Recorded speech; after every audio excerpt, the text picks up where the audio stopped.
ఈ రకంగా అని ఆ భరోసా ఇవ్వగలరా ప్రజలకి? వెంకటకృష్ణ గారు కాదు, వెంకటకృష్ణ గారు 2 నిమిషాలు నాకు టైం అండి, నేను కంప్లీట్ చేస్తాను. ఏంటంటే మొన్న మోడీ గారు మేనిఫెస్టో రిలీజ్ చేసిన ఒకటే చెప్పారు, జూన్ 6 తర్వాత ఈ దేశంలో ఎవడైనా అవినీతి పరుడు జైలుకి వెళ్లాల్సిందే. అంత ధైర్యంగా ఎవరు చెప్పరు. ఎందుకు చెప్పారు మీకు దాన్ని బట్టి అర్థం కావాలి. ఎందుకంటే ఈ అవినీతి అనేది ఇప్పటికే భారతదేశంలో చాలా వరకు ఎక్కడ కేంద్ర ప్రభుత్వం లేకుండా ఉంది. నెంబర్ 1 అది పక్కన పెట్టండి.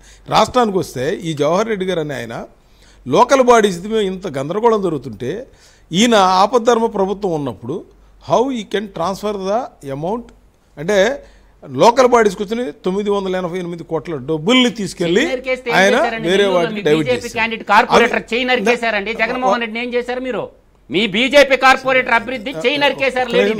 ఏం చేశారు మీ మోడీ అమిత్ షా గారు? దానికి సమాధానం చెప్పండి.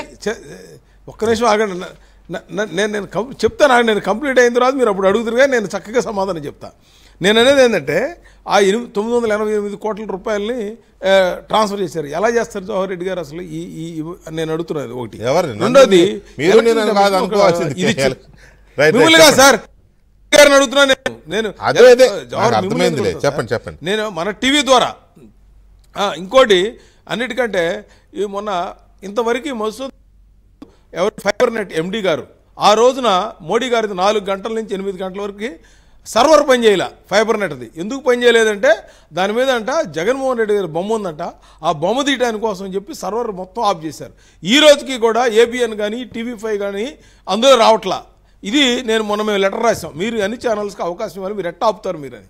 అదొకటి. నేను రెండో పాయింట్. ఇంకోటి మూడో పాయింట్, ఆఫీసర్లు ట్రాన్స్ఫర్ చేయమని ఎలక్షన్ కమిషన్ ఇచ్చింది. ఒకటి లక్ష్మీ షా, అక్కడ తిరుపతి కలెక్టర్గా ఉన్న అతను తీసుకెళ్ళి ఆరోగ్యశ్రీకి వేశారు. ఇక్కడ ఆరోగ్యశ్రీకి వాళ్ళు ఏం చేస్తున్నారు, ఇక్కడికి వచ్చి వాళ్ళు GIDలో రిపోర్ట్ చేయమంటే ఎలా చేస్తారండి జవహర్ రెడ్డి గారు? అంటే మనం ఇంకో 6 నెలల్లో రిటైర్ అయిపోతున్నాం కదా, మనం ఏం చేసినా సరిపోతుంది అనుకుంటున్నారంటే నాకేం అర్థం కాల. సో అక్కడ ఆరోగ్యశ్రీ లేదు, హాస్పిటల్ వాళ్ళని బెదిరిస్తూ ఉన్నారు. ఇంకొక ఆయన ఉన్నాడు అనంతపురం గౌతమ్, ఆయన తీసుకెళ్ళి గౌతమిని TTD జేయూగా వేశారు. వీళ్ళందరినీ ఎక్కడ రిపోర్ట్ చేయమన్నారు? GIDలో. ఇప్పుడు అక్కడ వీళ్ళందరూ కూడా భక్తుల్ని దర్శనాలు చేపించడం ఒక కార్యక్రమంగా పెట్టుకొని జరుగుతూ ఉంది. మీరు ఒక్కసారి నేను ఎందుకు చెప్తున్నానంటే CS గారు కానీ DGP కానీ లేదా ఇంటెలిజెన్సీ సీతారామాంజలి గారు రావచ్చు, కొల్లి రఘురామరెడ్డి, వీళ్ళందరూ కూడా వీళ్ళు ఆఫీసర్లు IAS IPS అని మర్చిపోయి వాళ్ళు ఈ రాష్ట్రంలో ఇన్ని సంవత్సరాలు స్వతంత్రం వచ్చిన తర్వాత ప్రపంచంలో తలెత్తుకున్న డెమోక్రసీని అపహాస్యం చేస్తూ ఉన్నారు. దీనికి ఇందాక అన్నట్టుగా మరి ఫోన్ ట్యాపింగ్లు కూడా అందులో అనుమానమే లేదు.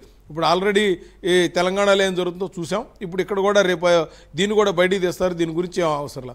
అన్నిటికంటే ఇందాక 13 ఏళ్ల కుర్రాడి మీద కేసులు పెడతాం ఏంటంటే అసలు ఇవాళ ఈ కేసును అడ్డం పెట్టి ఈ రాయి కేసును అడ్డం కనపడడానికి ఒక వ్యూహం ఇది చూస్తా ఊరుకునే పరిస్థితి కాదు. 2 రోజుల్లో దీని సరైన రిజల్ట్ వస్తుందని చెప్పి నేను మీకు 100% ఎక్కడ కాంప్రమైజ్ అయ్యలేదు. ఫేర్ ఎలక్షన్ జరుగుతాయి, ఫేర్ ఎలక్షన్ జరుగుతాయండి. ఎందుకంటే వాళ్ళకి తెలుసు 160 సీట్ల అసెంబ్లీ, 24 పార్లమెంటు, ఢిల్లీలో 4